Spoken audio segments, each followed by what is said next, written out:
The question is, what is the situation of the countryside at the time when National Assembly was drafting a Constitution? जब राष्ट्रीय सभा संविधान का मसौदा तैयार कर रही थी, उस समय ग्रामीण इलाकों की स्थिति क्या थी?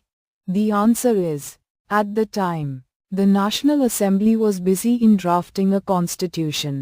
The French countryside was in a state of intense turmoil, fear, and widespread revolt. The situation in the countryside is 1. Rumors and panic after the fall of the Bastille in Paris. Rumors spread rapidly from village to village that the lords of the manor, nobles, had hired bands of brigands, gangs, to destroy the ripe crops. This caused immense panic among the peasants. 2. Peasant uprisings caught in this frenzy of fear. Peasants in several districts rose up in revolt. They seized hoes and pitchforks, their agricultural tools, now weapons, and attacked chateaux, the castles or country houses of the nobility. They looted hoarded grain, which was desperately needed due to high bread prices and bad harvests.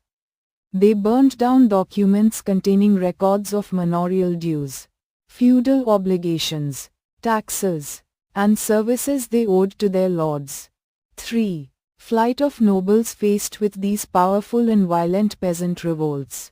A large number of nobles fled from their homes, many of them migrating to neighboring countries, fearing for their lives and property. This widespread rural unrest put immense pressure on the National Assembly and the king.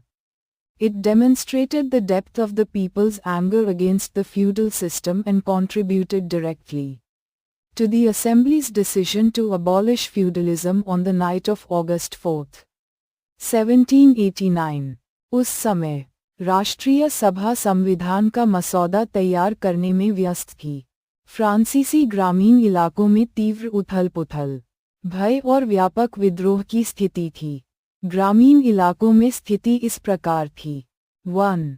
अफवाहें और दहशत। Paris में Bastille के पतन के बाद गांव-गांव में अफवाहें तेजी से फैलीं कि जागीर के स्वामियों, रईसों, ने पकी फसलों को नष्ट करने के लिए लुटेरों, गिरोहों को काम पर रखा है। इससे किसानों में काफी दहशत फैल गई। 2. किसान विद्रोह। इस भय के उन्माद में फंसकर कई जिलों के किसान विद्रोह में उठ खड़े हुए। उन्होंने कुदालें और पिचफोर्क, उनके कृषि उपकरण, अब हथियार, जब्त कर लिए और शैटों, रईसों के महल या देश के घर पर हमला किया। उन्होंने जमा किए गए अनाज को लूट लिया, जिसकी उच्च रोटी की कीमतों और खराब फसल के कारण उन्हें बहुत जरूरत थी। उन्होंने जागीर के बकाया, सामंती दायित्व, कर और सेवाएं जो उन्हें अपने किसानों को देनी थीं, के रिकॉर्ड वाले दस्तावेज जला दिए। लॉर्ड्स। 3.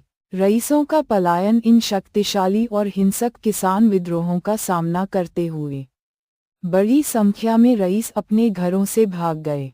उनमें से कई अपने जीवन और संपत्ति के डर से पड़ोसी देशों में चले गए। इस व्यापक ग्रामीण अशांति ने नेशनल असेंबली और राजा पर भारी दबाव डाला। इसने सामंती व्यवस्था के खिलाफ लोगों के गुस्से की गहराई को प्रदर्शित किया और 4 अगस्त 1789 की रात को सामंतवाद को खत्म करने के असेंबली के फैसले में सीधे योगदान दिया। अगर आपको हमारा वीडियो पसंद आया हो तो लाइक करें, शेयर करें और चैनल को सब्सक्राइब करना न भूलें। बेल आइकन दबाएं ताकि अगला वीडियो सबसे पहले आप तक पहुंचे। आपकी एक लाइक और सब्सक्राइब हमें और अच्छा कंटेंट बनाने के लिए प्रेरित करती है। धन्यवाद।